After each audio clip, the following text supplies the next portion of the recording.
to see how excited they are to draw him because they know they drew the one to win it on. Like, not he's if you ride him, you're winning, is basically what it ends up being. And so for that animal to have that mentality of just like, hey, I'll just do it again. It's all good. I don't care if I just got rode. That's pretty special. That's hard to do.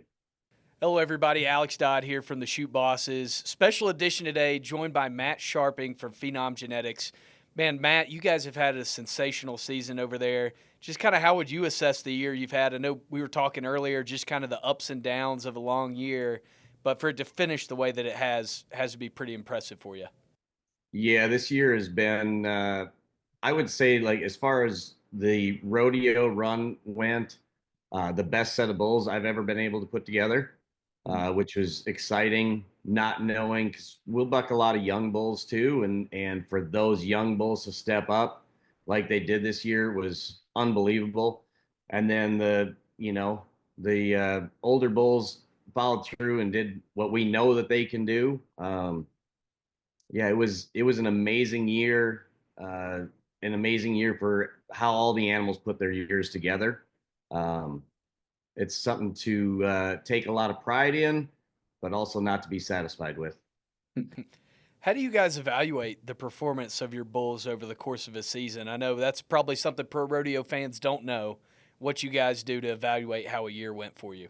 Yeah, what's crazy, like I'm hard on my stuff as far as what I expect them to be, Hmm. and because I want them to be the best possible for our contestants. I want the Nothing does my heart better than watching one of my buddies ride one of our bulls and winning. And so I want them to have every time they draw something at our rodeos, I want them to have the opportunity to win. And so I look at it a little bit different. I don't really go off what the judges say. It like that is a that's something that's a variable, right? Right. For Yeah. me, is that animal improving? Is he showing growth? Is he showing he understands more? Is he getting better or is he declining? Or, what I just watch that animal, knowing the animal like we do. I just want to know where he's at and what um, are we improving? Are we gaining ground? Especially when it comes with the young bulls, is like, are more things making sense to them now than what it did when we started the year? Hmm. Um, and that was something that this year's set of 3-year-olds that we hauled, by far the best we've ever hauled. Um, and they showed a lot of mental maturity, which is something that, the fans don't really see that side of it. But for us, it's like there's the whole mental aspect to the bull game as well for those animals. Some can handle certain things, some need more seasoning on stuff. One of the bulls that is going to the NFR is a 3-year-old that from the first trip he had with a rider was in Sheridan, Wyoming at the Wyo. Wow.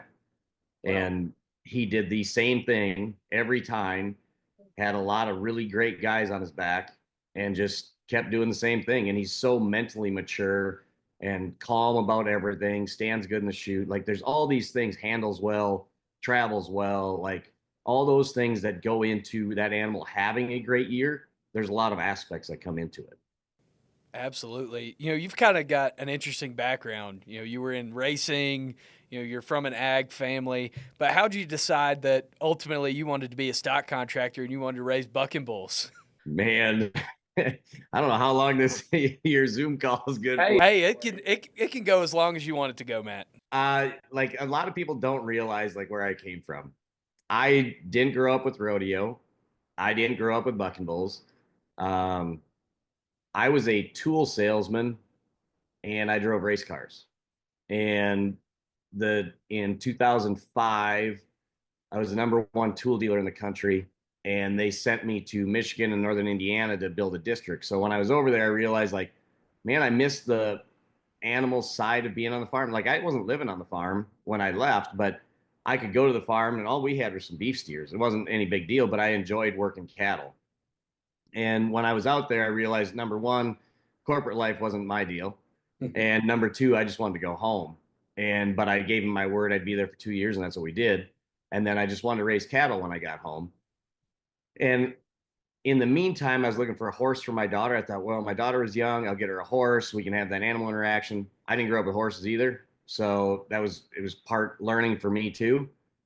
And while I was looking for a horse online, I ran across a bucking bull website. And I'm like, man, those are cool. Where do they come from? And yeah, that was in 2007.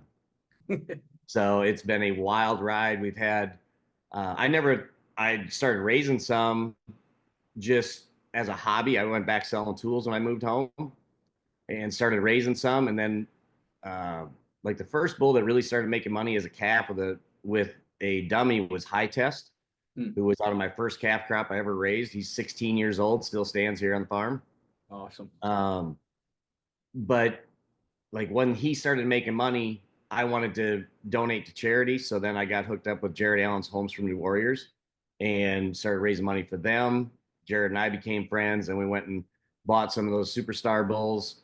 In Then in 2018, um, I bought Jared out, and then at the end of 2018, I did a deal with CBS and the PBR where I was going back. I got back into a race car for a TV deal. Hadn't been in a race car in a long time. That summer I did that, and then the following week I went and bought a complete race car setup because I was going back racing in the summer because like I wasn't rodeoing yet in the PBR. We were off in the summer, so I was like, I can go race. So I went to Pennsylvania, bought a complete race setup back out. That fall, Wade Sankey calls me and asks me about hauling bulls for Sankey Pro Rodeo, and I had to make a decision. Either I was going to go racing, which I had just bought all this stuff, or I was going to go and go rodeoing. And I decided like the opportunity to rodeo doesn't really come along very often, that I need to take that opportunity and run with it. And so I sold my race car and everything else. And then hauled bulls for Sankeys in 2019. And then in 2020, Wade and I bought out Ike and Ryan. And so Wade and I own all of Sankey Pro Rodeo now. So Wow, that's awesome. Talk a lot with friends about how we kind of make our plans, and God has other plans. But how do you feel like your background, as a businessman, as a competitor in racing, and just as a guy who loves cattle, loves animals, how do you feel like all of that makes you a better stock contractor? man, I'll say this. I don't believe I'm any better than anybody else, first off. Um, that like I never want ego to drive anything that we do. Um, I think the advantages that my background gives me to do a better job at what we do, the sales part of it in marketing of what we do is important. I think I'm a big proponent of explaining to fans the real life of these animals because there's a ton of misconceptions. So I did a bunch of public speaking while I was in the tool business as well. And so that side of it helps me communicate with fans and teaching them and letting them into our industry, right? Right. So many people feel like our culture is just like they're not allowed in it. It's like, no, that's BS. Like we welcome everyone. Don't try to change who we are, and we're not going to try to change who you are, but you're welcome to come.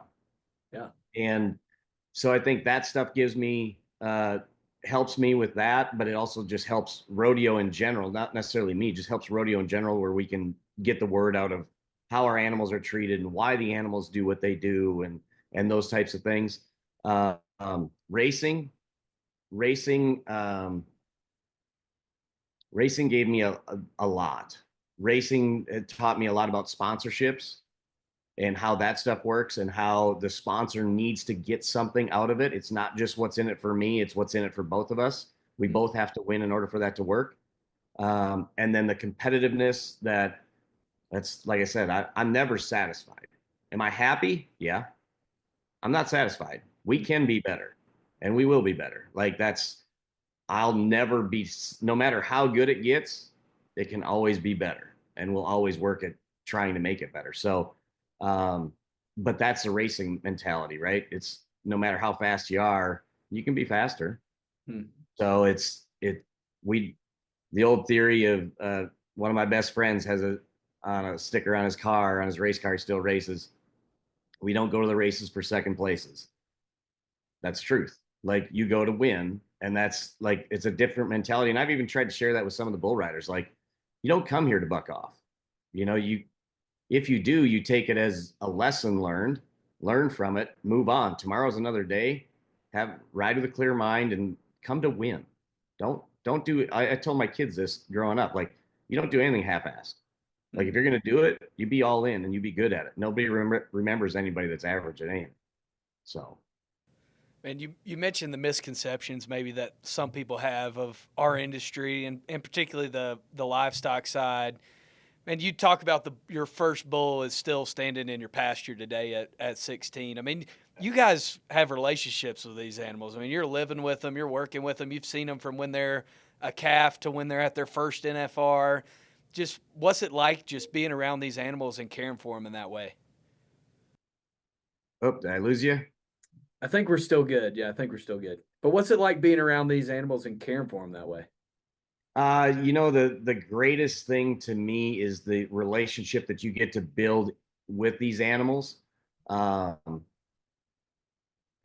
every one of them's different. Everyone has a different way of going about their life and what they like to do, um, what they prefer to have you do, and like they're gonna tell us everything. It's all our job is to listen to them and to read what they're asking us to do. Um, that's a huge part of it to me. I love learning like how each of them is. Um, but then I'll give you an example. So we had a bull called Airtime who is a superstar in the PBR, and part of the hardships of this year was I had to make the decision to put him down this year, and he was 16.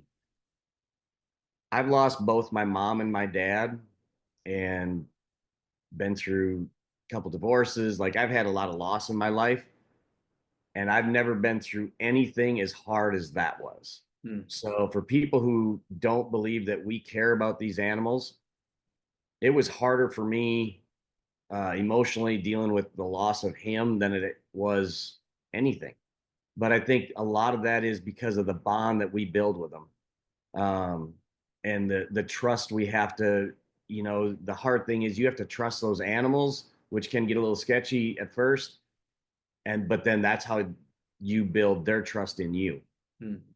Um, so it's an emotional deal where you do become on those for the great ones. You get very emotionally attached to them, Hmm. because they do everything for you. That's their um, their. I have told people like with Magic Touch this year, so I'm just very blessed to be that bull's feed hand and driver. Hmm. Like that's how I view it. Like I'm just try to keep them in a safe environment so they can go and do their job. It's really them doing it. We're just like a head coach for a football team. We're not all playing the game, Hmm. but we try to give them the best opportunity to succeed. It's the same thing being a stock contractor. It's like you do everything you can to give them the best opportunity to succeed, and then they have to go play the game, and it's still up to them. Yeah, as you mentioned there, we just released our Pendleton Whiskey Letter Buck Bucking Stock of the Year awards, and Magic Touch is the bull of the year. What makes that bull so special and makes Magic Touch deserving of that recognition from cowboys going down the road? Man, that he is first off, the bull's personality is really unique. Um, he's very chill. Like he doesn't really give a shit about anything. Like he does get a little bit hangry because he's always on a diet because he likes to be fat. But um, other than that, like he doesn't care about anything. He just wants to go do his job. He doesn't get stressed out. He doesn't get bad in the box. And then he comes and does it every time.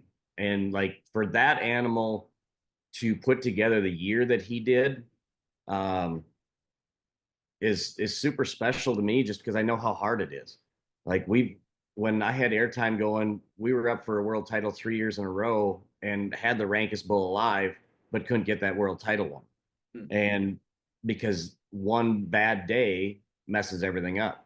It's the Right. same thing in pro rodeo. Like you have one, that bull has one bad day throughout the year, he doesn't go to the NFR, let alone win Buck and Bull of the Year. Um, and so for him to put that whole year together of just doing it every time, and plus getting rode a lot, Yeah. like they won what 5 events on him this year, um, and he just does it every time. Like he can get rode and come back the next time and do the exact same thing again and give that guy the same chance to win. And what I loved about it is he drew perfect too.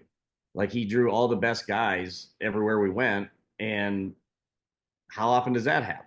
Yeah. Like if it isn't for those bull riders showing him off like they were able to do, he doesn't win. So a lot of the thanks goes to them, the bull riders that got on his back and rode him.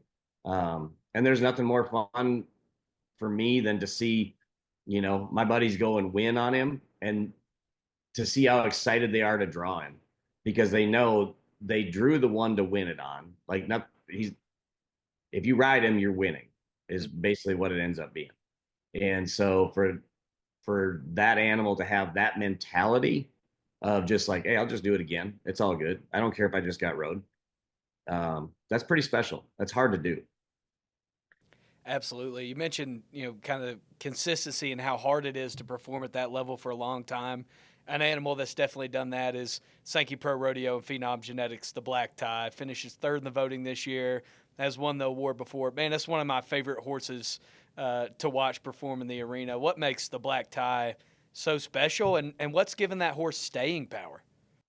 That horse is that horse is honestly beyond special. Hmm. For what that horse has been through, the surgery that he had, we actually Wade and I decided to have the surgery done, and honestly, just to make him comfortable for retirement.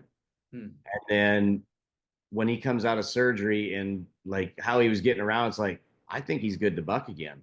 Well, that was in 22, the year that he won it. So the first trip on him was back at Sheridan, and Tanner Butner got on him and rode him for 92 and a half. And it was like, holy cow, like this animal's better than he ever was. Hmm. And just to go through that and hit there again, having an animal like that the guys know, like I just have to go do my job and I'll win. Hmm. And that is such a hard animal to or hard to achieve in what we do is to have an animal like that and then for him to just do it year after year after year where yeah I mean he's proven the longevity is there, he loves what he does, and again a very sound-minded animal. Like he's the black tie is so smart. It's like how he carries himself, what he's doing, it's like he knows more than we know, honestly. And he can handle it all. Like that animal is a superstar. Talk about being blessed to have great animals, horses and bulls. Like Wade and I are very, very blessed to have the animals that we have. Who are some bucking horses and some bucking bulls that you would want fans to look out for in the next few years? I mean, you're seeing these, futurity horses and future bucking bulls in pro rodeo right now. Who are some ones we should put on our radar? Man, like the Herb's Legacy is a saddle bronc horse that he's a young horse that is had a great year, has a ton of talent, cool story behind the horse too. Um, so he's one of the horses I would really watch for. And then as far as the bulls go, Go Ship Warrior is the 3-year-old calf that made the NFR this year. Um, he is Tristan Hutchins came to me and he's like, man, he goes, I don't even know if the Red Bull's the best bull you're hauling. I'm like, really? So which one do you think's better? He's like, man, Go Ship Warrior. He's like, that is a superstar. I'm like, yeah, but he's young. We got to wait this out and see where we go, what we get from this. But they all develop at a different rate, right? There's another young bull that I actually just bucked this weekend at home and switched deliveries, and I probably should have done that a long time ago because he probably would have made the NFR too. Another 3-year-old we call Humboldt. So yeah, there's some young bulls that young horses, young bulls, like the future's super bright, and that's what's exciting is because 90% of the bulls that we haul we raise on a 35 head cow program that I have. And then we raise, all the horses. We don't buy horses. All those horses are ranch raised. So that's something we take a lot of pride in. And it's an important part of who we are and what we do. Wrangler National Finals Rodeo gets going December 4th to the 13th. What was it like for you the first time you went to the NFR, and what's it going to be like to go back there again this year and get behind those gold buck and chutes and let her have it? That it was pretty funny. Like the first time uh, being on the back of the buck and chutes at the NFR was Wade asked me, he's like, "Are you nervous?" I said, "No, I'm not really nervous. It's just the feeling of that building of Thomas and Mack, and like the crowd there is different. Everything's different. It's just so intense, and it's more of like you take it all in and really enjoy the fact that this is the Super Bowl of rodeo. This is what we all do this for, is to have your animal, like for contractors, is to have your animal on that stage. Um, and I just think it's more of the appreciation of what it is anymore. Because I've got the buck bulls on some crazy stages, but it's like you don't let those times go by without appreciating them. And this year it is going to be special. It's having Magic Touch there, and the year that he had, and um, we got four of them to the NFR, four bulls going to the NFR, which is great. Three of them are in the 5 pen, which is kind of crazy. Like that's the hardest pen to get into at the NFR, and to have three of them in there is pretty a pretty big feat to accomplish. So it's going to be exciting. Like it's going to be fun. I look forward to it every year, just to see all the people and like know how much the fans mean to it, and what the amount of people that we bring into Las Vegas and turn Las Vegas into a cowboy town. That's pretty special. Like we're exposing our way of life to a lot of people that have no idea what we do. So that part's a lot of fun as well. Absolutely. Well, Matt, thank you so much for joining us, and look forward to seeing you down in Las Vegas here in a few months. Absolutely. Thanks for having me, and we will definitely see you in Vegas. Awesome. For more information about what's coming up at the NFR, make sure to head over to PRORODEO.com.